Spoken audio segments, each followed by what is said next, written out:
একদম ঠিক দেখেছ, মাত্র 13টি প্রশ্ন। হ্যাঁ, মাত্র 13টি প্রশ্ন পড়ে গেলেই হয়ে যাবে। সাজেশনটি কায়ের জন্য এবং কটাই প্রশ্ন তোমরা ইতিমধ্যে প্রথমে থাম্বনেল দেখে বুঝে গিয়েছো যে সাজেশনটি কায়ের জন্য।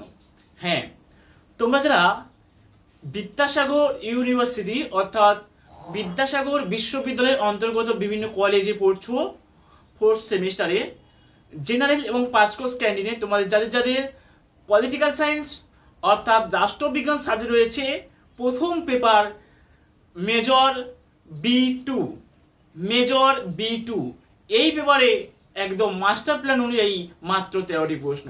তো চলো প্রশ্নগুলি একটু লিখে নাও। আমি যে প্রশ্নগুলি বলবো খুব দারুণ দারুণ প্রশ্ন, খুবই গুরুত্বপূর্ণ প্রশ্ন, বেশি বেশি স্টার মারবে এই প্রশ্নগুলি পড়ার সম্ভাবনা 100%।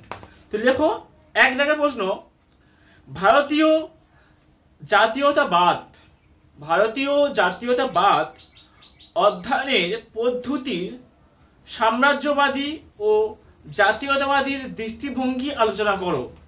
এবারে এখানে সাম্রাজ্যবাদীটা আলাদা করে বড় করবে আর জাতীয়তাবাদটা আলাদাভাবে করবে। ঠিক আছে, পরবর্তী প্রশ্ন 2 দাগ, 2 দাগের পরে একটু লিখে নাও, মার্ক্সবাদী ও উত্তর ঔপনিবেশিক ব্যাখ্যার আলোকে ভারতীয় জাতীয়তাবাদ বিশ্লেষণ করো। খুবই গুরুত্বপূর্ণ প্রশ্ন, ভালো করে পড়তে হবে। চলো পরবর্তী প্রশ্ন 3 দাগ, 19 শতকের প্রধান সামাজিক ও ধর্মীয় সংস্কার আন্দোলনের উদ্দেশ্য ও তাৎপর্য আলোচনা করো। ভালো ভালো প্রশ্ন, গুরুত্বপূর্ণ প্রশ্ন, ভালো করে পড়তে হবে।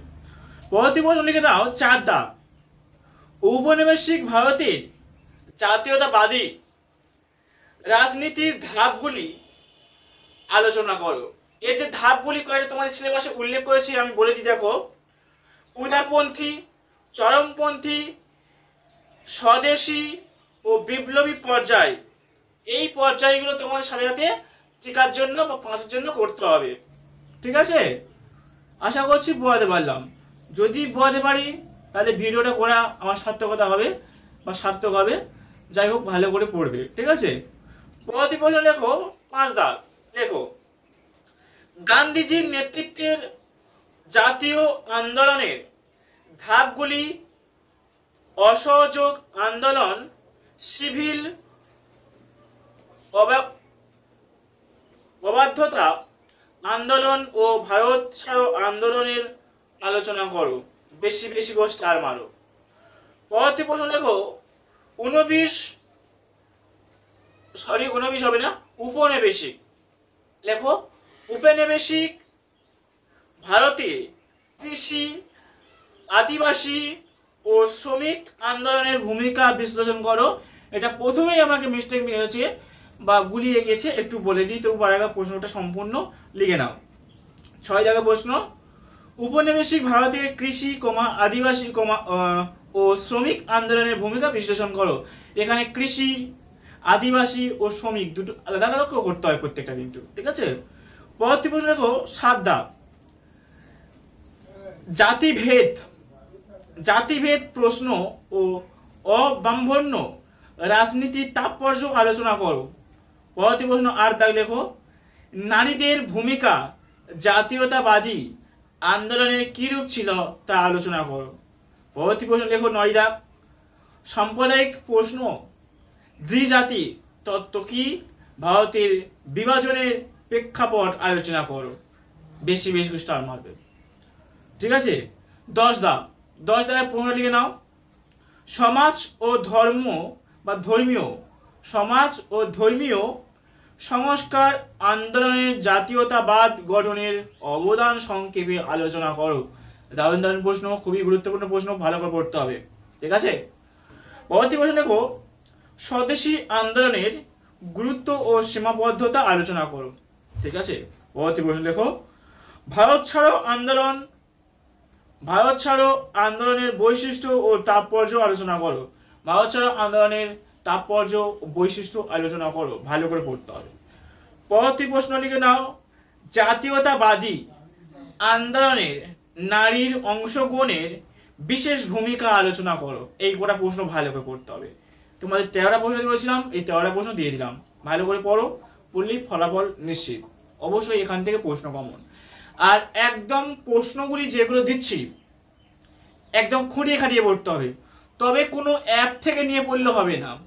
আমাদের ব্যাখ্যা দেওয়া টেক্সট বই থেকে আমরা বিভিন্ন রাইটারের বই অধ্যয়ন করে আমরা নিজেরভাবে ব্যাখ্যা দিয়ে থাকি, সাজেশন বই।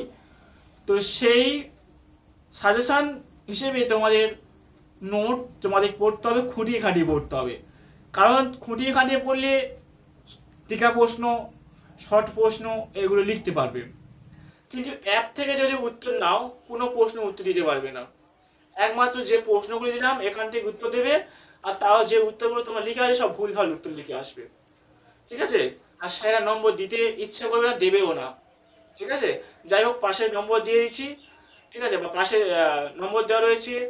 যদি তোমরা উত্তর সংগ্রহ করতে চাও অথবা আমার কাছে অনলাইন অফলাইন পড়তে চাও, অবশ্যই নিচে দেওয়া নম্বরে কন্ট্যাক্ট করবে।